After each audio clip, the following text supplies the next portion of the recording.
Dan selama ini kita tidak sadar bahwa kita sudah mengalami rasisme, tindakan rasis itu cukup lama. Seperti tadi saya bilang, secara institusional dia terstruktur dan tersistematis dalam berbagai bentuk, mulai dari proses kembali ke proses integrasi tadi.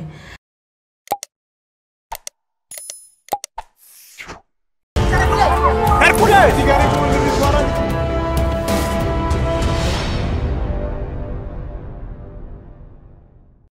Salam jumpa lagi dalam channel Popo Insight bersama saya Teddy Wakum. Kali ini kita akan bicara terkait dengan isu rasisme. Sudah hadir bersama saya Kakak Jevira Rosa, dan kali ini kita akan membahas khusus sebenarnya apa sih rasisme itu, dan kita akan mendengar langsung dari Kakak Jevira Rosa sebagai aktivis HAM yang paham dan mengerti secara baik tentang apa itu rasisme. Kakak Jevira Rosa, kemarin saya membaca satu berita menarik ya di tabloid Jubi. Di sana itu disampaikan ada beberapa statement yang menurut saya sangat menarik yang disampaikan oleh Kakak Jevira Rosa terkait dengan persoalan rasisme, bahwa Kakak Jevira mengatakan rasisme itu harus dilihat secara luas. Apa maksud dari pernyataan Kakak Jevira Rosa? Silakan. Ya, terima kasih Teddy sudah undang saya ke channel ini. Ya, saya juga senang karena Kakak sudah boleh datang. Iya, sama-sama. Saya pikir kenapa saya juga tertarik sekali ketika Teddy hubungi saya untuk bicara soal ini, karena soal rasisme itu, karena memang menurut saya dan juga di beberapa statement yang saya keluarkan itu, bahwa rasisme itu harus dibicarakan secara terbuka dan secara luas. Jadi kita harus melihat rasisme itu tidak hanya dalam konteks hitam putih, tapi melihatnya secara luas, karena rasisme itu kan sebuah paham yang merasuk ke segala sistem yang berlaku di dunia ini. Jadi sistem-sistem yang menganut paham rasisme itu, nanti kita bisa lihat bahwa sistem itu dia bersifat menindas. Jadi dia sistem yang menganut paham rasisme itu dia akan meniadakan identitas dari kelompok-kelompok yang disebut sebagai kelompok minoritas atau inferior, dan dia akan hanya memunculkan dominasi kekuasaan dari suatu kelompok atau suatu kekuasaan tertentu. Jadi makanya kenapa kita harus melihatnya secara lebih luas. Mungkin pada awal-awal orang bicara tentang rasisme itu orang hanya melihat di tingkatan kulitnya, misalnya persoalan orang kulit hitam dengan orang kulit putih di Amerika waktu itu, kemudian persoalan juga kulit hitam dan kulit putih di Afrika Selatan, lalu kelompok-kelompok misalnya antara, kalau di Indonesia tuh misalnya dulu kelompok yang mengatakan dirinya pribumi dengan kelompok keturunan Tionghoa. Ini kan ada pembedaan di situ. Jadi dan biasanya dilihatnya mulai dari ciri-ciri fisik dulu, karena memang definisi umum yang dipakai untuk istilah untuk rasisme itu kan sebenarnya pembedaan berdasarkan rasnya, berdasarkan warna kulit, berdasarkan ciri-ciri fisik yang mengarah kepada pengelompokan berdasarkan ras. Nah, bahkan pengelompokan berdasarkan ras juga itu dibuat oleh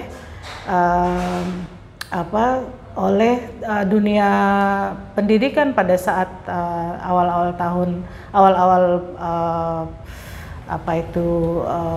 yang dikenal dengan awal-awal kolonialisme misalnya, di mana banyak bangsa Eropa, dan memang definisi rasisme itu kan awalnya dari Eropa kemudian Amerika. Jadi konteksnya waktu itu antara kulit putih dengan kulit hitam, atau kulit putih dengan kulit yang lain yang berwarna.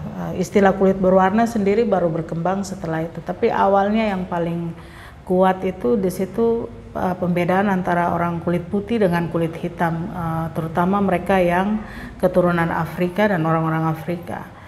Tetapi di dalam perkembangannya kan praktek-praktek tindakan rasisme itu tidak hanya berlaku untuk orang kulit putih dengan orang kulit hitam, bahkan bahkan dalam kelompok-kelompok tertentu, misalnya kelompok Asia memperlakukan orang lain yang bukan Asia, misalnya orang kulit hitam atau kulit coklat itu lebih rendah dari mereka. Jadi ini paham-paham yang berkembang di dalam kelompok-kelompok ras yang dibuat itu. Jadi saya pikir itu harus dilihat secara luas, tapi kira-kira awalnya mungkin seperti begitu. Jadi sebenarnya rasisme itu adalah bagaimana menganggap bahwa ras lain itu dia lebih rendah. Iya, betul. Karena dia menganggap dia memiliki keunggulan. Jadi tidak hanya secara, kalau sekarang sudah berkembang tidak hanya secara fisik, dia kulit hitam, kulit putih atau ras yang ini, tapi itu berlaku sampai ke setiap sistemnya. Jadi makanya dibilang rasisme yang terstruktur. Jadi dia masuk di dalam sistem. Kan kita kenal itu ada 3 bentuk rasisme ya. Rasisme yang terjadi secara institusional itu yang terstruktur dari atas sampai bawah. Kemudian rasisme yang di ranah budaya, cultural racism itu juga di situ. Jadi cultural racism itu misalnya kayak kita menganggap bahwa budaya orang lain tidak lebih baik dari budaya kita. Jadi budaya kita yang harus dipaksakan. Ya.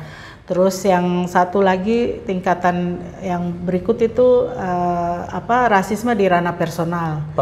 Macam individu-individu gitu. Jadi kalau kita lihat kemarin misalnya kasus Natalie Spigai kan si pelakunya itu yang melakukan ujaran rasisme itu kan rasis itu kan dia bilang, itu kan saya tidak bicara tentang orang Papua pada umumnya, saya cuma menunjukkan kepada individu Natalie Spigai. Jadi itu bukan rasisme, bukan rasis, padahal itu rasis. Ya. Tetapi ranah personal, jadi langsung ya begitu. Saya pikir menarik ya, ini baru kita sudah bisa mendapatkan penjelasan yang secara baik tentang rasisme itu. Jadi ada 3 ya. Yang pertama adalah rasisme institutional racism atau rasisme secara institusi. Kemudian cultural racism itu yang secara budaya, lalu personal racism itu yang di ranah personal itu. Kakak Jeffrey Rosa, saya ingin coba dijelaskan lagi yang 3 jenis rasisme ini, coba dijelaskan satu persatu lagi, biar saya ingin biar masyarakat luas, kemudian para sahabat insight maupun mereka berada itu bisa memahami secara baik dan bisa mengerti apa itu sebenarnya rasisme. Silakan. Iya, baik. Jadi rasisme secara institusional itu dia masuk ke dalam sistem. Jadi sebuah sistem itu seperti tadi saya bilang di awal, sebuah sistem itu sangat dipengaruhi oleh paham yang bersifat rasis. Jadi rasisme itu kan sebuah paham. Paham ini masuk di dalam sistem. Makanya kenapa kita kenal misalnya ada di Afrika Selatan ada namanya apartheid. Jadi pemisahan-pemisahan berdasarkan ras. Itu yang disebut sebagai institutional racism. Jadi dia masuk di dalam segala kebijakan. Kebijakan negara, kebijakan pembangunan, kebijakan ekonomi, pembedaan-pembedaan berdasarkan perbedaan ras tadi. Atau kalau dalam sejarah orang kulit hitam di Amerika itu yang dinamakan segregasi. Jadi misalnya pemisahan berdasarkan ras tuh, jadi ada toilet khusus orang kulit hitam, toilet khusus orang putih. Nah, kalau di Afrika Selatan tuh yang disebut apartheid tadi. Jadi dia masuk di dalam sistem, dia dibuat sebagai sebuah kebijakan. Nah, nanti kita bisa lihat misalnya dalam konteks kita di Papua, karena secara institusi paham itu dimasukkan dan diajarkan dan diterapkan, jadi kita juga bisa lihat misalnya dalam institusi pendidikan. Di dalam institusi pendidikan tuh apa yang diajarkan kepada kita sebagai siswa atau mahasiswa.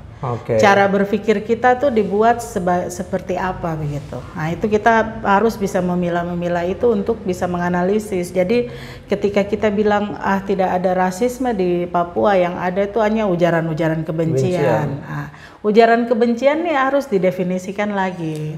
Kebencian berdasarkan apa? Yang selalu kita kenalkan sara-sara, tapi kita tidak pernah berani untuk mengupas sara itu maksudnya bagaimana? Suku, agama, ras, Nah, itu kan selalu dipatok jadi satu, tapi tidak pernah dibongkar, tidak pernah dikupas satu-satu seperti kita kupas bawang baru iris satu-satu.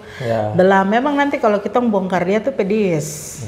Pedis tapi harus dibongkar. Nah, itu yang tadi institusional. Nah, terus rasisme di ranah budaya itu hampir sama, mirip-mirip dengan institusional, tapi ini kalau yang setahu saya itu dia lebih ke bagaimana suatu budaya dari sebuah kelompok atau kalangan atau golongan yang berkuasa atau dia merasa bahwa dia punya budaya lebih baik, menganggap bahwa budaya lain itu tidak baik. Bahkan ada pandangan-pandangan dulu misalnya, bahkan sampai sekarang orang berpandangan bahwa orang Papua masih primitif. Orang Papua primitif, orang Papua tukang makan manusia. Orang Papua ini tidak tahu bercocok tanam, jadi kita harus datangkan transmigrasi supaya terjadi interaksi budaya, lalu mereka menjadi lebih beradab karena tahu teknologi. Padahal kita orang Papua juga punya cara teknologi tersendiri untuk bagaimana kita bercocok tanam, bagaimana kita menangkap ikan. Jadi ada pandangan seperti begitu, dan itu mempengaruhi kalau menurut saya dalam konteks kita di Papua itu bagaimana orang lain melihat kita orang Papua. Bagaimana orang Papua dianggap tidak mampu karena dia tidak menguasai budaya yang mendominasi tadi. Jadi pelan-pelan ada proses merubah dan mengikis budaya orang Papua sendiri, lalu memperkenalkan budaya baru dengan anggapan bahwa budaya yang baru itu dia lebih baik dan lebih daripada budaya Papua. Itu konteks kita. Terus yang ranah personal seperti tadi saya bilang, misalnya kata-kata monyet itu lebih, kalau menurut saya itu lebih ke ranah personal tadi, melihat seseorang tuh seperti binatang, seperti monyet, karena orang itu tidak serupa dan segambar dengan dia. Padahal misalnya di dalam ajaran Kristen kita selalu bilang bahwa Tuhan menciptakan manusia segambar dan serupa dengan Allah. Artinya bahwa kalau kita entah kau mau suku apa, tapi kalau kau mengaku kau sebagai orang Kristen yang beriman dan taat, berarti harus melihat dari perspektif itu bahwa manusia yang lain pun meskipun dia rasnya berbeda, secara fisik dia tidak menarik seperti ukuran saya, tetap dia adalah manusia yang harus dihormati. Jadi saya pikir itu mungkin penjelasan sederhana saja dari tiga bentuk rasisme tadi. Itu. Kalau kita bicara di dalam konteks Papua ya, kalau dari sejarah, mulai dari Papua berintegrasi ke dalam Indonesia dan sampai pada masa bergabungnya Papua, dan juga kita bicara sampai persoalan reformasi sampai sekarang, apa sih yang Kakak Javerosa lihat bahwa paling banyak terjadi rasisme di Papua itu seperti apa? Dalam tiga bentuk ini apa yang paling banyak misalkan? Kalau menurut saya itu kita di Papua secara khusus itu baru mulai mengenal istilah rasisme itu ketika ada peristiwa di Jogja tahun 2016. Waktu itu Obi Kogoya mengalami tindakan rasis, kemudian pecah di 2019 itu baru orang seperti terbuka. Dan selama ini kita tidak sadar bahwa kita sudah mengalami rasisme, tindakan rasis itu cukup lama. Seperti tadi saya bilang, secara institusional dia terstruktur dan tersistematis dalam berbagai bentuk, mulai dari proses kembali ke proses integrasi tadi. Bagaimana orang Papua dianggap tidak layak dan tidak mampu untuk membangun negaranya sendiri misalnya, sehingga Indonesia bilang sudah, nanti kami akan menemani Papua mendampingi selama 25 tahun kah, baru setelah itu setelah mereka mampu berdaya, lalu mereka akan dilepaskan menjadi negara merdeka. Ini kan pandangan-pandangan dominasi kekuasaan. Jadi kolonialisme itu sendiri menurut saya itu bagian dari paham praktek atau sebuah praktek rasisme. Karena Karena pihak yang merasa superior dia pikir bahwa kelompok lain atau suatu wilayah tertentu ini belum dihuni oleh manusia. Orang-orang di sana belum beradab sehingga dia datang ke sana untuk membuat mereka jadi manusia, membuka kegelapan. Pandangan-pandangan yang bilang bahwa orang Papua masih dalam zaman kegelapan jadi harus melihat terang. Ini sebenarnya pandangan-pandangan yang rasis menurut saya. Karena kita dianggap sebagai bukan manusia, kita tidak beradab. Semua bangsa pernah mengalami zaman di mana mereka harus menyesuaikan dengan perkembangan teknologi dan lain-lain, dan itu bukan cuma orang Papua saja. Lalu kenapa orang Papua yang harus dianggap bahwa dia belum mengalami kemajuan? Nah, ini pandangan-pandangan kolonial yang sebenarnya juga bagian dari bentuk rasisme itu sendiri. Nah, jadi menurut saya orang Papua waktu itu sudah mengalami berbagai tindakan rasisme, tapi belum sadar bahwa itu adalah sebuah tindakan rasis sampai proses proses mengajarkan kita bahwa oh ya ini yang namanya rasisme ini.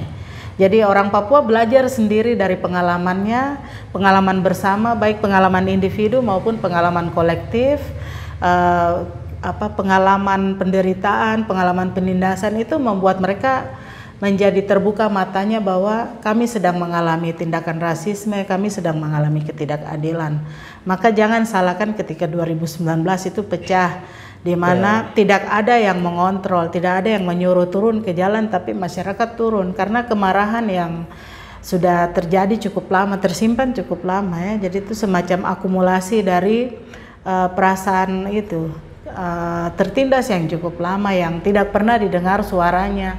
Sudah tidak didengar, ditindas, tambah lagi dengan perlakuan rasisme itu tadi. Jadi itu boleh dibilang akumulasi luapan tadi yang bikin orang Papua terbuka dan mulai berani untuk bicara soal rasisme. Dan juga orang Indonesia pada saat itu akhirnya harus mulai berbicara tentang rasisme terhadap orang Papua, tindakan rasis terhadap orang Papua, dan bahkan mungkin banyak orang Indonesia di pulau-pulau lain itu juga tidak menyadari bahwa kadang mereka mengalami perlakuan rasis, dominasi dari kelompok tertentu.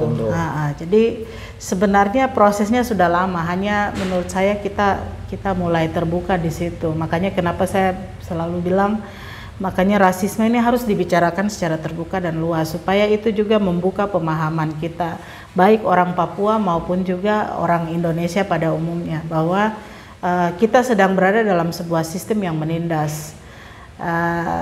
Meskipun Indonesia sudah merdeka, tetapi sistemnya masih menindas. Belum ada sistem yang membebaskan orang Indonesia bebas dan merdeka di atas tanahnya, apalagi Papua. Kalau saya mohon maaf ya, ada ini mungkin di luar daripada ini. Papua kan sudah punya Otsus. Apakah Otsus itu kemudian dalam tanda kutip mampu untuk meminimalisir adanya tindakan-tindakan rasisme terhadap orang Papua atau tidak? Otsus ini kan produk politik toh. Iya. Produk politik karena orang Papua minta merdeka. Tahun 2000 itu kan ada kongres dan orang Papua minta merdeka, sementara Jakarta bilang bahwa orang Papua kami akan berikan otonomi seluas-luasnya tapi tidak merdeka. Nah, mengapa? Pertanyaan mengapa itu harus dikembalikan. Mengapa sampai Jakarta tidak memberikan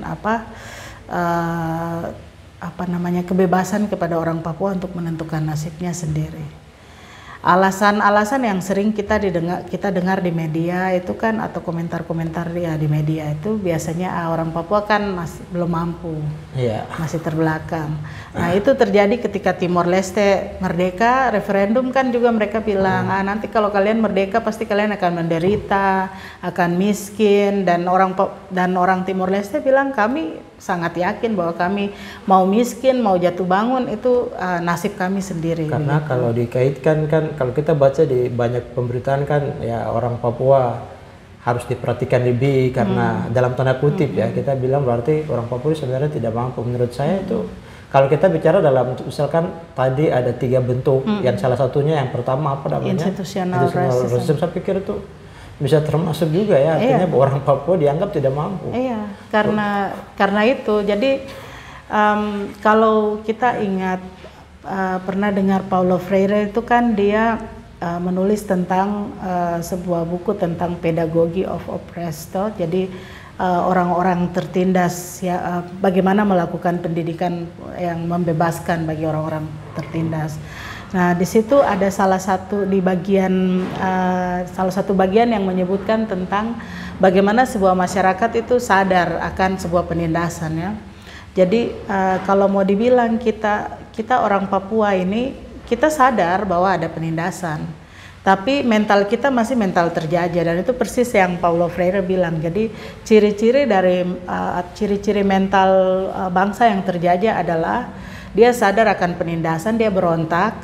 Nah, setelah itu si penindasnya memberikan tawaran, lalu dia terima. Sudah, setelah terima begitu, dia nanti yang memberikan penawaran si penindasnya bilang, sudah kami sudah kasih ini, jadi sudah kamu tenang-tenang. Nah, ini persis yang sedang terjadi. Jadi kita sadar kita sedang ditindas. Kan waktu itu kita saya tidak tahu, ini saya punya pandangan sendiri ya, mungkin jadi kadang yang lain saya juga sering ngerasa lucu juga. Jadi begini, ketika orang Papua ya dalam tanda kutip diberikan sesuatu yang lebih dalam negara kesatuan Republik Indonesia, kan nanti juga kan misalkan ada dari daerah-daerah lain. Indonesia ini kan terdiri dari berbagai macam etnis dan suku kan nanti bisa ada rasa kecemburuan karena ada terkesan ya kayaknya ya dalam tanda kutip negara juga pilih rasis begitu ya, menganggap yang lain harus diutamakan daripada yang lain. Oke, lanjut lagi ya. Tapi itu sebenarnya justru sikap negara itu sedang melakukan tindakan rasis terhadap kita orang Papua. Karena dia tahu bahwa orang Papua sadar bahwa mereka mengalami ketidakadilan dan mereka dianggap sebagai bangsa yang inferior, yang tidak mampu buat apa-apa. Jadi sudah, kita kasih dulu ini kebijakan ini otonomi khusus dengan maksud untuk membangun orang Papua, memanusiakan Papua. Nanti bisa lihat di itu berbagai tulisan tentang Otsus itu tujuannya kan mengentaskan kemiskinan. Pokoknya hal-hal yang buruk yang ada di Papua itu mau dihilangkan dengan cara Otsus tadi. Nah, sementara dalam implementasinya itu orang Papua tidak dipercaya untuk menjalankan Otsus 100%. Karena semua kebijakan tetap harus lari ke Jakarta lagi. Iya, sekalipun katanya secara teori bahwa Otsus adalah leg spesialis, tapi dalam pelaksanaannya kan tidak. Karena ya kita tahu lah banyak sekali aturan-aturan pasal-pasal dalam Otsus yang bertentangan dengan undang-undang sektoral misalkan gitu. Jadi memang produk hukumnya menurut saya Otsus itu sendiri sebuah alat untuk melakukan penindasan kepada orang Papua, membatasi kebebasan orang Papua untuk menentukan nasibnya sendiri. Misalnya dia beri jangka waktu 25 tahun, tapi buktinya setelah itu sekarang orang Papua yang mengalami Otsus ini bilang bahwa Otsus gagal, kami tidak rasa apa-apa, kami belum sepenuhnya merasakan keadilan, kebebasan, malah pelanggaran HAM dan lain-lain terjadi. Lalu Jakarta malah mengeluarkan lagi keputusan untuk bikin pemekaran. Jadi intinya tuh kita sedang berada dalam sistem yang rasis saat ini. Dan itu sistem kolonial sekali, sangat kental. Jadi Jakarta yang menentukan semua. Kemarin sudah diumumkan berapa banyak daerah DOB lagi yang akan itu karena dengan Papua anggapan akan dipecah menjadi daerah beberapa provinsi daerah kan baru ya. Karena selalu ada pandangan dari Jakarta bahwa orang Papua belum mampu, orang Papua itu bisa dijinakkan dengan produk-produk tadi. Nah, sekarang pertanyaan kita orang Papua ini, kita sadar akan penindasan itu atau tidak? Kalau sudah sadar, mau buat apa? Begitu. Itu pertanyaan refleksi buat kita orang Papua. Terima kasih sekali Kakak Jeffrey Rosa. Untuk orang Papua sendiri, bukan hanya orang Papua, umum ya, kita bicara umum. Bagaimana cara kita mengidentifikasi dan melawan rasisme itu? Saya pikir seperti tadi ya, saya bilang rasisme harus dibicarakan secara terbuka dan seluas-luasnya, tidak hanya di kelompok-kelompok yang satu identitas, tapi harus dengan kelompok identitas yang lain, supaya juga kita bisa mengupas paham rasisme ini praktek-prakteknya tuh dia termanifestasi di dalam bentuk apa saja dalam kehidupan kita itu, baik kehidupan di ranah personal, ternyata kehidupan sehari-hari, ataupun juga dalam sistem yang sedang berlaku. Seperti tadi saya bilang dalam dunia pendidikan, kita harus buka itu. Misalnya kurikulum-kurikulum yang diajarkan itu kan kebanyakan mempersiapkan kita untuk menjadi tenaga siap pakai untuk memenuhi kepentingan pekerjaan, tenaga kerja, kepentingan ekonomi, kapitalisme, dan lain-lain. Jadi kita disiapkan ke situ. Nah, karena ada sebuah sistem kekuasaan yang berlaku yang mendominasi. Jadi saya pikir itu harus dibicarakan terbuka. Juga misalnya ketika kita takut membicarakan itu, kita sebenarnya sedang memelihara konflik. Iya, betul. Jadi ketika orang bilang bagaimana melakukan menghindari konflik atau melakukan resolusi konflik, saya pikir salah satunya adalah membuka ruang supaya orang bisa bicara secara terbuka. Seperti tadi saya bilang, kalau bicara terbuka memang pedis. Nah, seperti kita iris bawang merah itu nanti pedis, tapi baiknya dengan begitu kita bisa tahu apa yang sebenarnya ada di kepalamu. Misalnya bagaimana selama ini orang Papua dipandang sebagai orang yang tidak mampu. Mungkin karena memang dari kecil mereka yang memandang kita seperti begitu, hidup dalam sebuah sistem pendidikan, pemahaman yang diberikan kepada mereka itu bahwa mereka adalah kelompok yang besar, yang superior. Jadi kelompok lain tuh lebih kecil. Gitu. Oke, terima kasih Kakak Jeffrey-Rosa. Ada closing statement? Saya pikir closing statementnya tetap sama. Kita jangan takut untuk membicarakan persoalan rasisme ini secara terbuka dan terus-menerus. Baik di channel-channel seperti begini, tapi juga dalam diskusi-diskusi di kampus-kampus, di sekolah-sekolah itu harus dibicarakan. Gitu. Jadi ada membangun kesadaran dari tingkatan paling rendah ya, misalkan dari SD sampai kita membuka diskusi-diskusi yang lebih umum lagi, dan kita harus berani berbicara persoalan rasisme. Karena kesadaran itu kan, ini saya kutip lagi kembali ke Paulo Freire punya ini definisi. Kesadaran itu ada beberapa tingkatan. Yang tadi saya bilang yang paling pertama yang sadar tapi tidak tahu mau buat apa.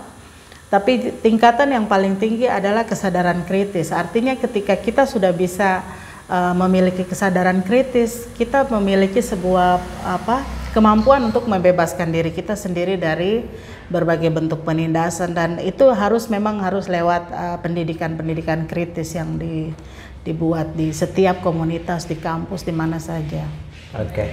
Baik, terima kasih sekali ke Kakak Jeffrey-Rosa.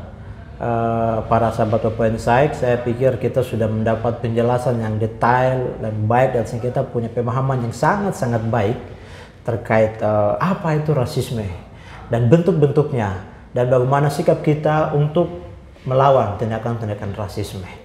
Itu saja dari saya. Sekali lagi terima kasih, dan saya harap Kakak Jeffrey-Rosa ada diskusi-diskusi yang lain nanti. Papua Insight selalu ada untuk siapa saja, untuk mau menyampaikan pikiran-pikiran, ide-ide, dan gagasan. Mungkin begitu, sampai jumpa lagi di diskusi yang akan datang. Bye. Terima kasih. Oke.